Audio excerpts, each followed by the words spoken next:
that she's incredibly warm and caring, and she just takes care of all of us. And I knew that the first day working with her, when she took me out to lunch and we had a great conversation. And then of course, at the end of the day, she decided we needed to celebrate a little bit more, and she took me out to dinner.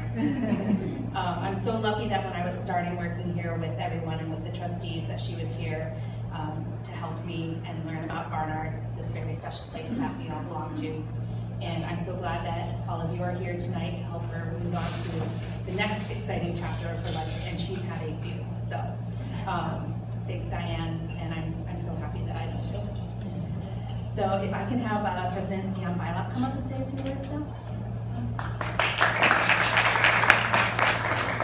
Hi everyone, there's some new faces to me in the room, as well as some that I've gotten to know over the last year, and I just wanted to come up and say congratulations. I think that's really what's in order for DiAnn.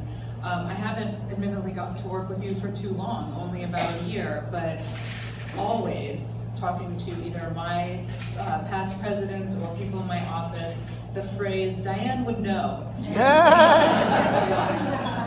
And it's been really obvious from learning from the trustees, from friends of the college, what an important role that you played. And I'm up here really to mention that I hope the DiAnn would know phrase is not lost now, that we can still pick up the phone and call you and ask you important questions. And I think it's really just a testament to the impact that you've had on Barnard, that you are such a knowledgeable and important part of what we have been, and also where we are going to go. So congratulations on this next step, and I look forward to hearing DiAnn would know and being able to connect with you moving forward. Absolutely. I'd like to welcome Beth Seidel, DiAnn's close friend and colleague. I've been here for 16 years. I have never done this. As you know, I do a lot of writing around here, but I do it for other people. Speaking is not my thing. I could dance this. But we're talking about you, DiAnn, and that's a different story. I had to say something about one of the most important people Barnard has brought into my life. DiAnn is rare, not because she's quirky or oddball, but because there is really no one who matches her wonderfulness. First, the minor details. Need spot remover? Go to DiAnn. Need to fix a hem? Go to DiAnn. Need a certain size envelope, extra large paper clips, a quill pen, a fabric steamer? DiAnn. I mean, she's sort of the Staples, Costco, Heloise, the source for every little thing. So yes, she likes to be prepared for any eventuality, and she's always happy to share. But much more than that, DiAnn is the epitome of what it means to be a colleague and a friend. For me, it's highly personal. DiAnn and her shining face have been there for every important moment in my life since I took this job 16 years ago. She was the very first person anywhere to know that I was pregnant with Oliver. We both burst into tears. She was the very first person at Barnard to know that I was engaged to Joe. She was there for our wedding with a full heart. She has never, ever failed. But that's not about me, that's about her. And I know for a fact that she is that way with everyone and everything she cares about. Her terrific and devoted family, her beloved Oratorio Society, her roots in South Dakota, her color-coordinated outfits, her bottomless glass of wine, her gatherings at Symposium, and of course the job she has done here at Barnard. DiAnn, I know I'm singing from the same old hymnal as all of us here today when I say that you are the greatest. Barnard has been incredibly lucky to have you for the past 19 and a half years, and I am luckier still. Here's a copy of that little speech I just made.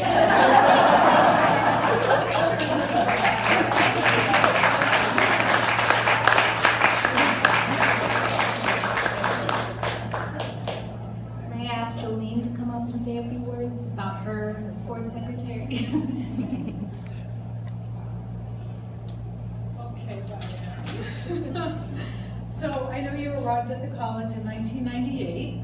I came on the board in 2000 under Gail Robinson as chair and Judith Shapiro and worked with you for most of your time here as secretary. So I just want to say a few things, and many people will repeat these things about you today, but when I think of DiAnn, there are like 10 things that just always come to mind. The first thing is that smile can turn any gloomy day into a sunny day. It is electric, it is just beautiful, and it melts my heart. I have never heard you say an unkind word about anyone, and I have never heard you complain about anything. And in my mind, as a colleague, literally, you're always happy, and always peaceful. And to me, I loved that because I felt so confident working with you. You had that clipboard. You were the most efficient person I've ever met in my life. Attention to detail. Because of Columbia, you knew everyone to go to, any question that had to be answered. I walked into the board chair role so confident, having you by my side because I knew you knew everything, and you taught me so much. Emails. We need to talk about this because I don't think DiAnn Pierce ever sleeps. So she knows I don't. And I sent emails on Saturday morning at 10 o'clock or Sunday morning at 2 a.m. when I woke up with insomnia thinking about something, and DiAnn would answer me. I spent 2 hours. So she's the only one I know who never sleeps. Personally, I do have to comment, I only wear 3 colors, black, navy, and occasionally white. You're a beautiful dresser. Color, sunshine, earrings coordinated, shoes, nails, perfect hair. You are perfect. Beautiful voice. I will always remember the Messiah concerts at Carnegie Hall. She always invited me. I always went. Your beautiful voice, your love of music. You, she loves. Your warm thank you notes. I never gave you a gift when I didn't get either handwritten notes. You are just beautiful in and out. And I cannot grow my African violets. I've tried to learn from you, and I cannot grow them at all. Okay, so we are leaving together this year. But I have to tell you, I know from my perspective and yours, Barnard is in our blood, it's in our hearts, it's in our souls, and even though we both leave, we never leave. We love you.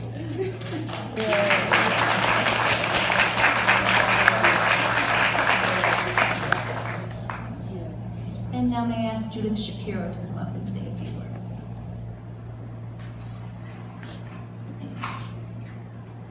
Well, there's not very much I can add since I agree with every single thing that's been said. I will point out, though, that I'm serving on a board currently where they think it would be a good idea to have the secretary to the board, or the secretary of the board, be a member of the board. Board members here will know how terrible an idea it is.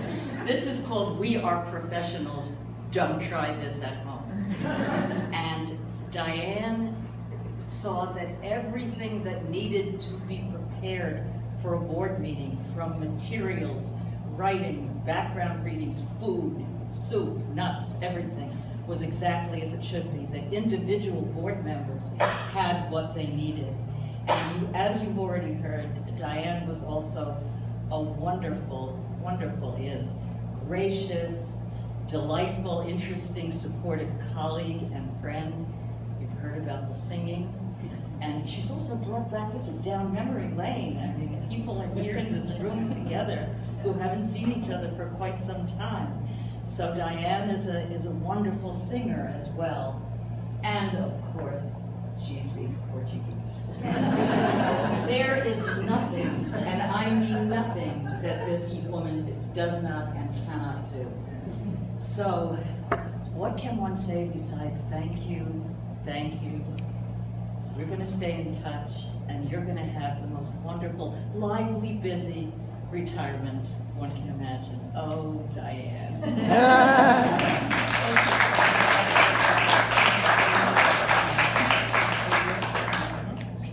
So we're going to ask her to say a few words, but I'd like the Office of the President to come up because we're going to give her our gift.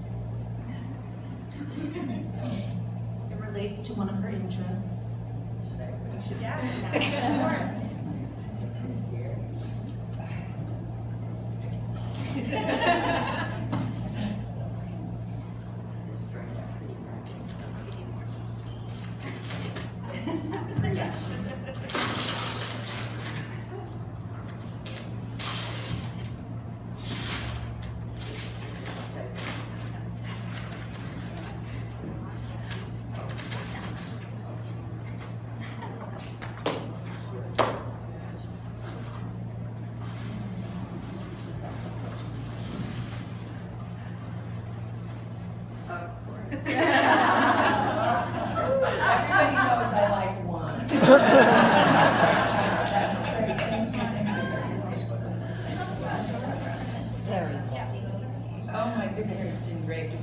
all saw my DK. Thank you, thank you, thank you. You're very welcome.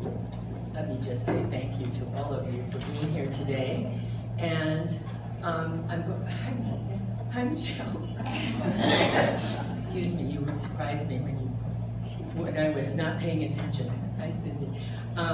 Some of you have heard this little story that I'm going to tell now, but you'll have to indulge me because it's important for the others to know, because it's indicative of how I feel about Barnard.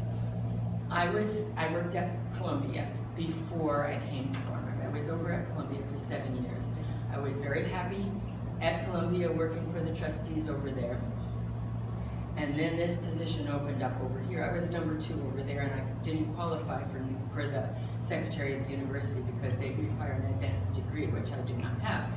So when this job opened up, I came over and saw Judith, and we hit it off, speaking a little Portuguese. And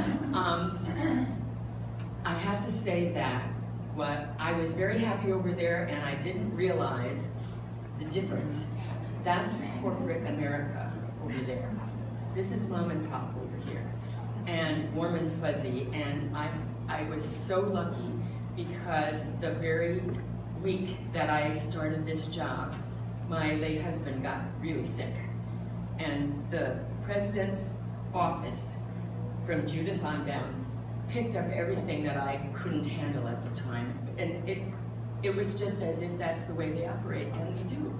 It was really great. And Barry was one of the people who really helped me out because I didn't qualify for a parking spot in the garage. We had a garage then, and because my husband was sick and I had to take him for dialysis 3 times a week, he gave me a parking spot in the garage so that I could leave at lunchtime, pick up my husband, take him to the hospital, and so on. So talk about warm and fuzzy. This is the place, and I can't tell you how much I appreciated all of that, and the warm friendships that I have made here. That's the most important part. I like the job too, but the friendships that I have made are the most important part, and I thank you, all of you, for being here, because you're part of that friendship. Thank you.